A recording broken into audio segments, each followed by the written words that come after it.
Have you ever looked around and felt like something just doesn't add up?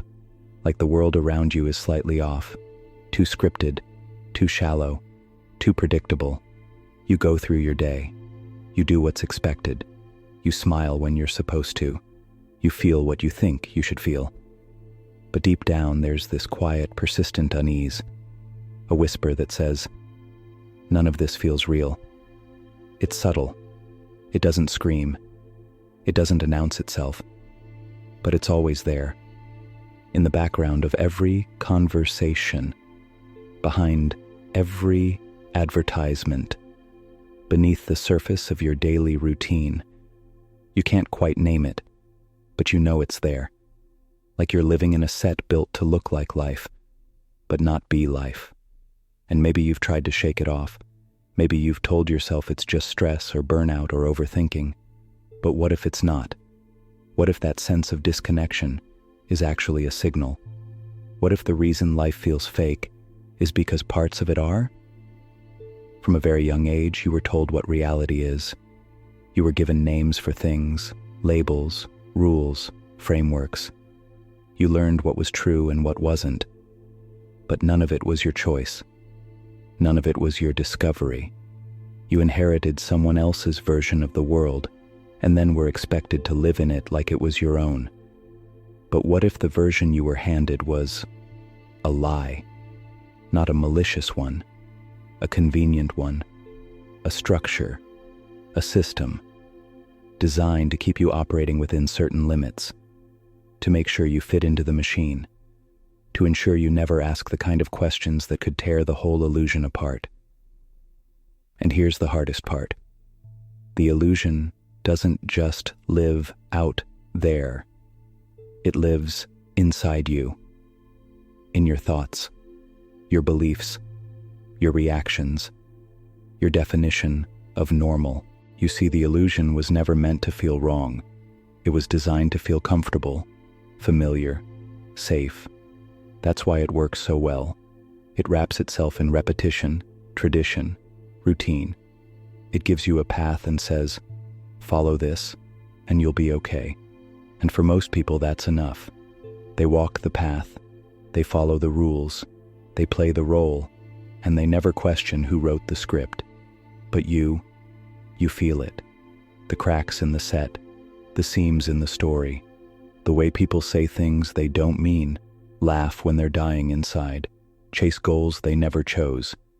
You see the patterns, the repetition, the artificiality, because reality, as it's been sold to you, is heavily edited.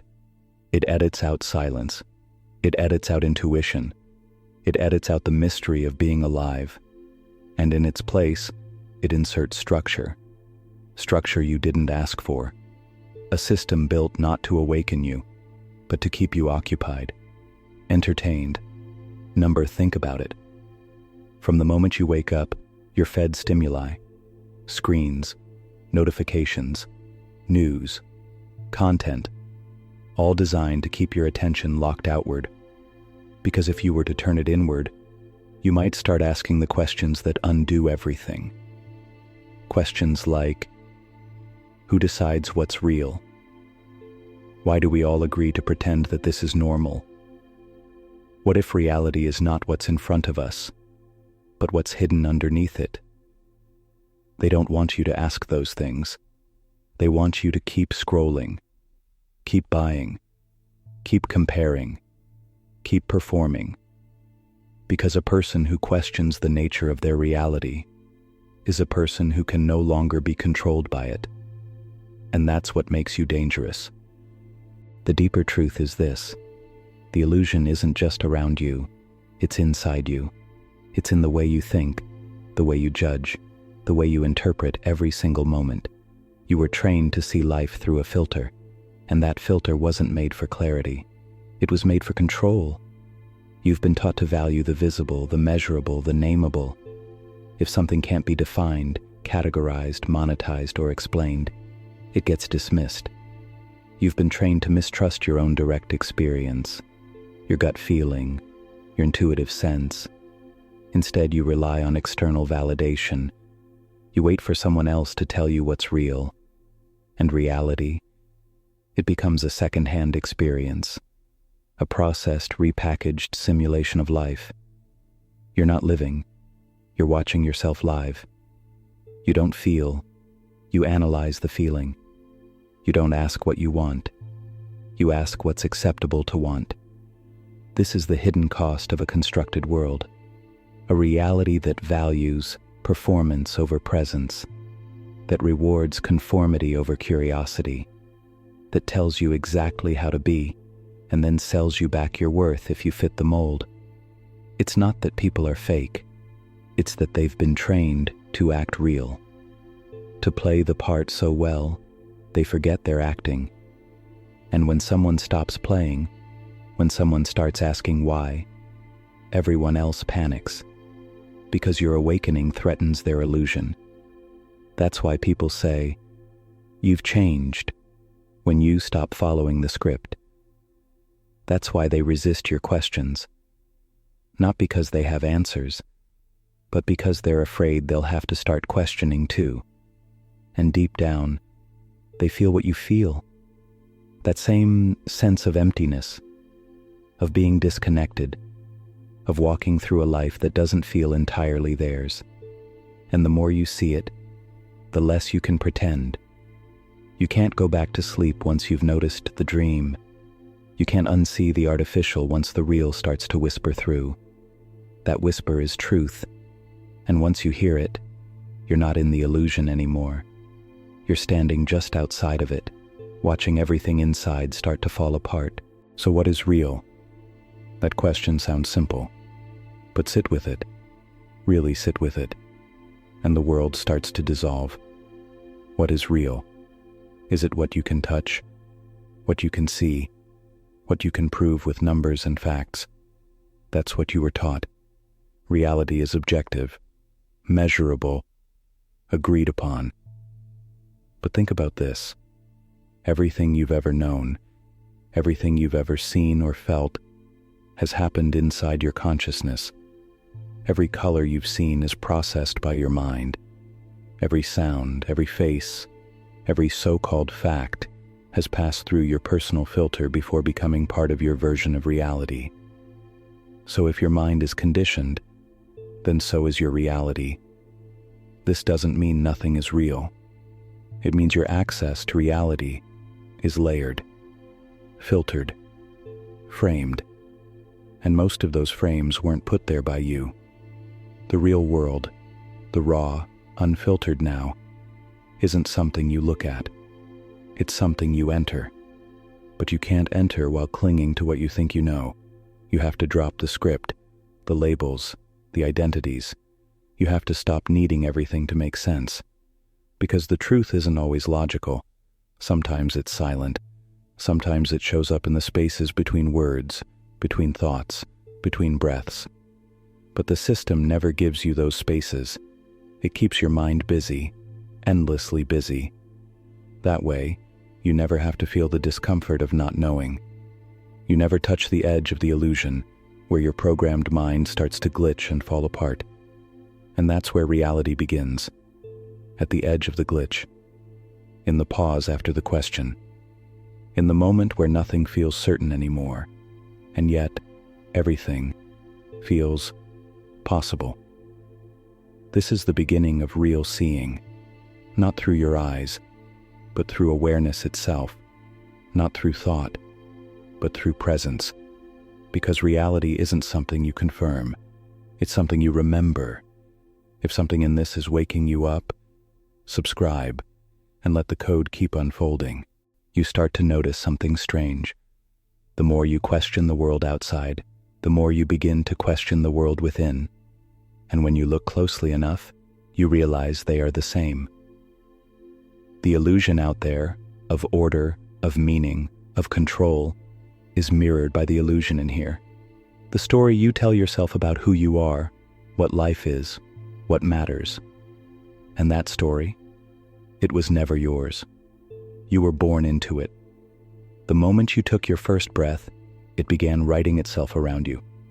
Expectations, roles, labels, even your sense of time, your sense of self. constructed like walls around your awareness, to keep you safe, to keep you predictable, to keep you inside. But then something cracks.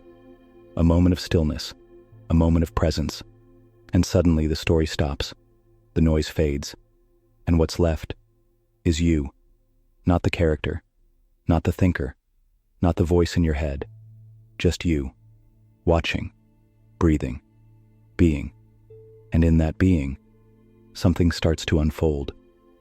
You realize that reality isn't made of objects, or facts, or things. It's made of perception. It's made of attention. Wherever your awareness goes, that's what becomes real. And when your awareness is trapped in fear, in thought, in memory, in simulation, then that becomes your life. But when your awareness returns to itself, to this moment, to this breath, to the quiet space that's always here underneath the noise, reality begins to change. Not because the world has changed, but because you have. You've stepped out of the fake light and into something older, something deeper, something real. And maybe it doesn't come with answers. Maybe it doesn't make everything easier, but it feels true. And in a world built on illusion, feeling truth is the most rebellious act there is. When you begin to touch that stillness, really touch it, you realize something that words can't hold. Everything you were looking for was never out there. Not in answers, not in goals, not even in understanding. It was always in this quiet, wordless presence that lives just beneath the surface of your thoughts. And here's the twist no one tells you. The fake feeling you've carried all this time wasn't a flaw. It was a signal that something in you was still awake, still watching, still refusing to buy the illusion entirely. That feeling, that vague disconnection, that quiet discomfort, was your truth knocking from the inside. Because the real world doesn't demand your attention. It doesn't scream. It doesn't flash or sell itself. It waits, patient, still, present. And only when you become quiet enough do you begin to feel it pressing gently against the edges of your awareness. This is why the illusion has to be so loud, so busy, so addictive. It knows that silence is its undoing, because in silence you remember, not just who you are, but what you are. Not a name, not a role, not a story, but presence, witness, consciousness itself. And the more you remember, the more the illusion starts to fall apart, not in fear, but in clarity. You begin to see through the roles people play, through the emotional performances, through the social games. You no longer react the same way. You no longer believe so easily. You start to listen, not just to words, but to what lives between them. And you notice, most people are sleepwalking, acting, repeating, distracted, not because they're weak, but because they've forgotten how to be still, how to be here. But you haven't. Not anymore. Once you start seeing through the illusion, you realize something else, something harder to accept. You weren't just trapped in it. You were feeding it. Every time you played along, every time you nodded when you wanted to scream, every time you silenced your intuition because it didn't make sense. Every time you ignored the quiet voice inside in favor of the loud voice outside, you were helping build the simulation. And that's not your fault.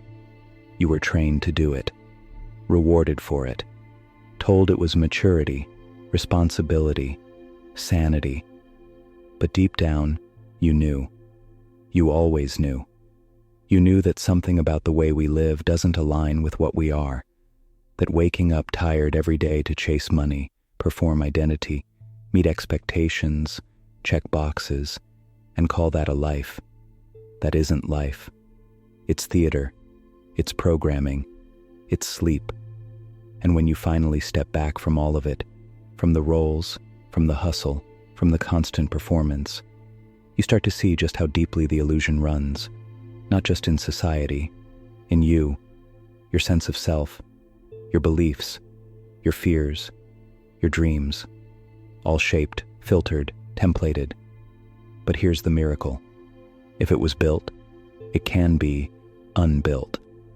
If it was scripted, it can be unwritten. And if it was inherited, it can be released. You're not here to win the game. You're here to realize there is a game, and then walk off the board entirely. You don't need to destroy the system. You just have to stop giving it your attention, your energy, your belief, because your attention is sacred. It's what creates your reality. And when you reclaim it, pull it back from the noise, the narrative, the false light, something begins to shift. Not in the world, in you. And that's where the real world begins to show itself.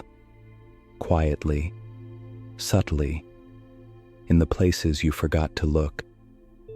When the illusion crumbles, what's left? That question can feel terrifying at first. Without the system, who are you? Without the old story, what do you say? Without the fake lights and roles and expectations, what's guiding you? Silence. Not the silence of emptiness, the silence of clarity, of space, of possibility. It's not comfortable at first, because your mind will reach for old shapes, familiar identities. It will say, be this, want that, do more, be productive, be someone. But if you can resist that pull, even for a moment, you begin to taste something most people never feel in their entire lives. Stillness that's alive. A presence that doesn't need to become anything, because it already is everything. This is where real reality begins. Not the one handed to you, not the one sold to you, the one that emerges when you stop performing, when you start listening, when you let the mind be what it is, a tool, not a master. And from this space, life starts to rearrange itself, not in dramatic ways, but subtly. You begin to notice beauty in silence, truth in slowness, meaning in simplicity. You speak less, but say more.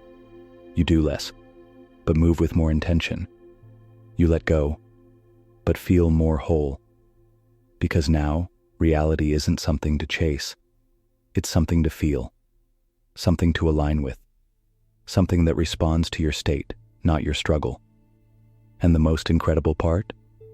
No one needs to see it happen. You don't need to prove your awakening. You don't need to explain your shift. Real truth doesn't advertise itself. It radiates. It shows in how you look at people, how you breathe, how you listen. It shows in the way you no longer argue with life because you've realized it was never life that was the problem.